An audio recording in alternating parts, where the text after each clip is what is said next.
My friend, we're going to do a song by Dire Straits. Now, this song's called Romeo and Juliet. These are going to be the chords. However, we're going to be playing with a capo. So if you have your favorite capo, mine just happens to be the Room. Oh, it's backwards. The Room. Yeah. Put it up on the 4th fret, and what we're going to do is put it right in the center or put it towards the front of here. We're going to want a crisper tone.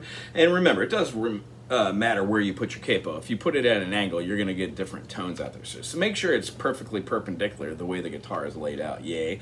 When we play the song, we're going to be playing the C shape. So I hope you know the C shape.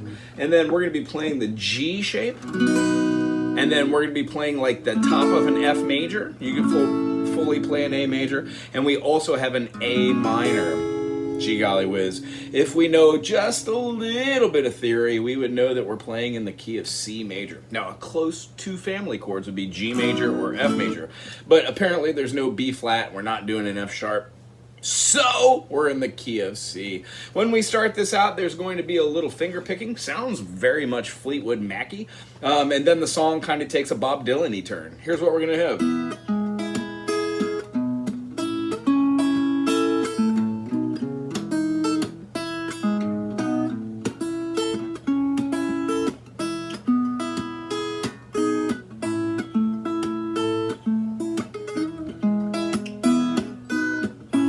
4 times, going basically from C to F, but we're taking the G right in between. 1, 2, 3, 4, 1, 2, 3, 4, 1, 2, 3, 4, 1, 2, 3, 4, 1, 2, 3, 4, 1, 2, 3, 4.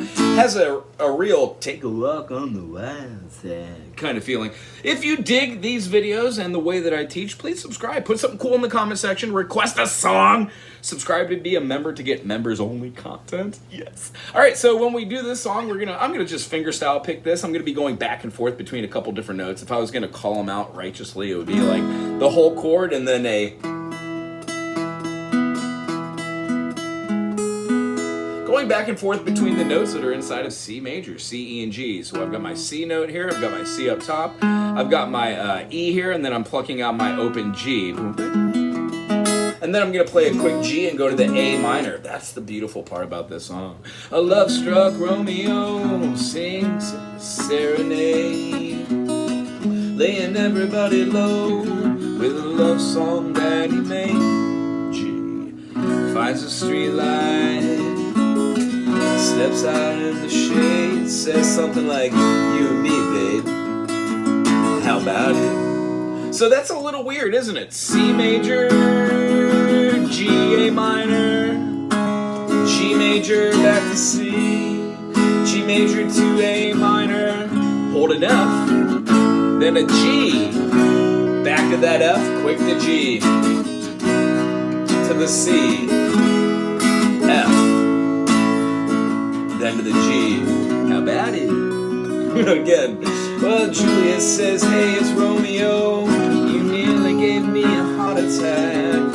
He's underneath the window, singing la la la. My boyfriend's back, and you shouldn't come around here singing up to the people like that. Anyway, what you gonna do about that? Now that is the verse. That's the A section. The B section, or the refrain, is C major to G, A minor to F, C to G, A minor to F. We do that twice. And then it does G to C to F, A minor F, blaring D minor. You might see me play a D minor 7. Or a D minor 7 or an F6 here. Probably not an F6. That wouldn't work too well. We'll see when we get there. And then F major, A minor, G major, and C. So we're going to be playing the same thing, all the same chords, except we're moving them a little out of order. So Juliet, the dice was loaded from the start. And I bet you exploded in my heart. What? G? And I forget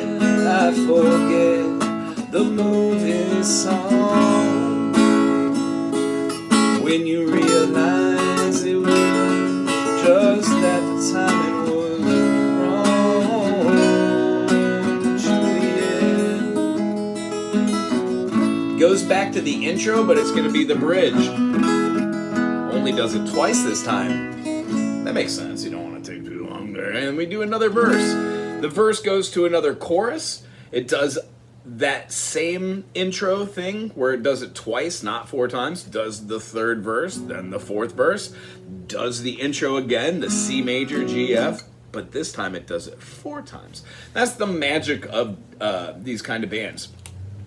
The tones and the melodies are laid down. They allow you to go through the chord progression, and then it leaves a little room for improvisation.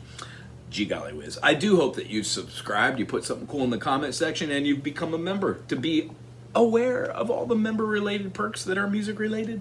And if you could, subscribe to be